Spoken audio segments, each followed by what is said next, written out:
أستأذنكم قبل ما ننهي الجلسة بكلمتين نسمعها من أخونا يحيى رودس، ولو تعرفوا إنجليزي أنتوا، أنا الوحيدة اللي إنجليزيتي ضعيفة. تفضل يا تفضل. تفضل.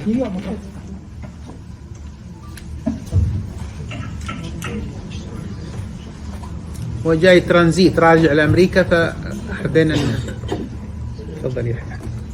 بسم الله الرحمن الرحيم. الحمد لله والصلاة والسلام على رسول الله وعلى آله وصحبه ومن والاه. السلام عليكم ورحمة الله تعالى وبركاته.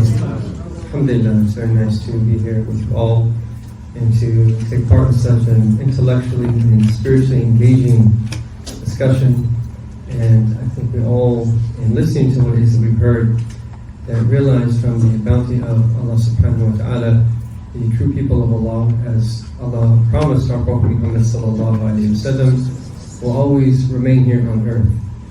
And it is that really amazing thing as well in the globalized world in which we live, these meanings, many of which that, of course, growing up in America, going to school there, going to college there, and being around a product of that environment that ultimately led me to Islam. And coming from a civilization like the United States of America, and then entering into Islam and experiencing the Muslim world. The first place that I went to study was in West Africa, in Mauritania. And I was always amazed there in Mauritania, despite their simplicity, they were actually Bedouins living in tents. But it was the most civilized society that I've ever seen in my life. Outwardly, that you would think that they were Bedouins, and they actually were Bedouins. They used to move from, depending upon the time of year, where the water was. But inwardly, that they were the most civilized people of all. And to see these blessed teachings that reach the most remote regions on earth and produce these incredible individuals that brought so much beauty in the earth was really a great lesson. And then you travel to different places, and I ended up after that in Syria for a short period of time, eventually in Hadramaut.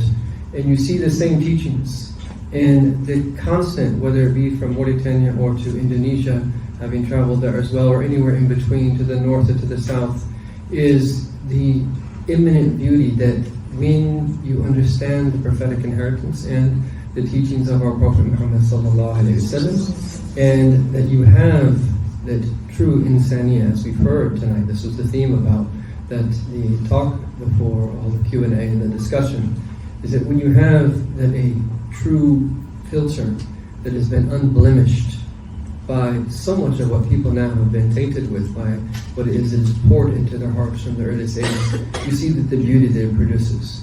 And I can say with all that, with absolute certainty, and this is not an exaggeration, from the day that I took my shahada in 1996 on September 13th, usually we think of September in a bad way, but on September 13th, 1996, and I became Muslim with a visiting Shaykh from Mauritania.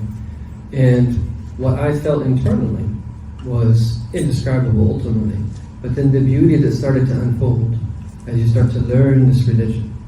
And how could it be any way other than that if you look at the whole basis of this religion, which is Iman, Islam, and Ihsan, and look at those root words, and look at what those root words point to, from security and protection to peace and submission, and all the way into the meanings ultimately of beauty.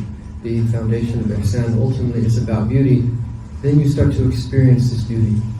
And that beauty speaks with mute eloquence much louder than anything it is that someone could say. And as is said even from the Greco-Roman period before, is that beauty is the splendor of truth. And this to me is that even despite all the dysfunctionality in the Muslim world, despite all of the political problems and the economic problems and all the long list of things that you and I all know, there still is an unparalleled beauty. And it exists in the hearts of these individuals that are true people, that have had true tadayyun, with an unbroken chain back to the Prophet Muhammad sallallahu alaihi wasallam. And what a gift and what a blessing from Allah to still have the ability to experience that. And then the question becomes, how can we then that bring this to more people? How can we do our part to lay down the foundations, to create the environments that are needed for this beauty to grow? And that to me is that, alhamdulillah, the work, the essence of the work that we're trying to do in the United States of America revolves around that. And in my mind, it all ultimately is about environment.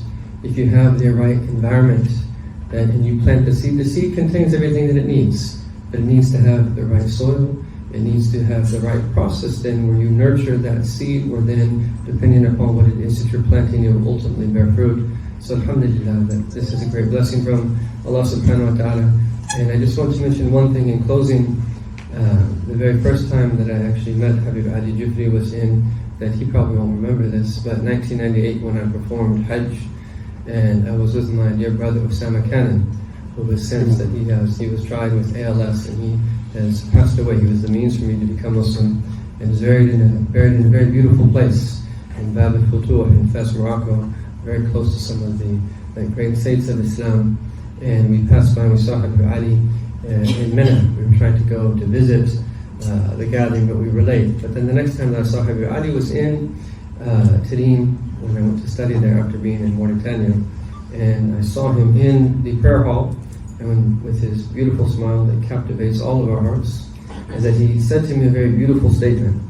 And I wanted to mention this because there's so much that was spoken about tonight. Someone might get lost ultimately in a lot of the details and wonder what is something practical that I can do after this that take the step in the right direction that make changes in our lives, so we start to then live and then exemplify that beauty.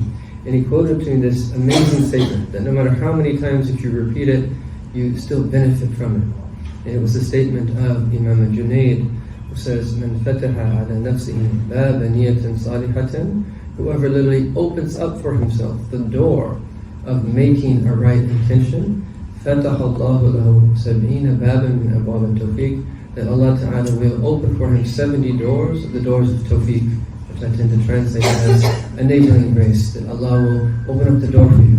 Is that if you make a righteous intention and you're sincere in doing so, by Allah, you will see doors of tawfiq open up for you. And that if you don't make an intention, make the intention to make the intention.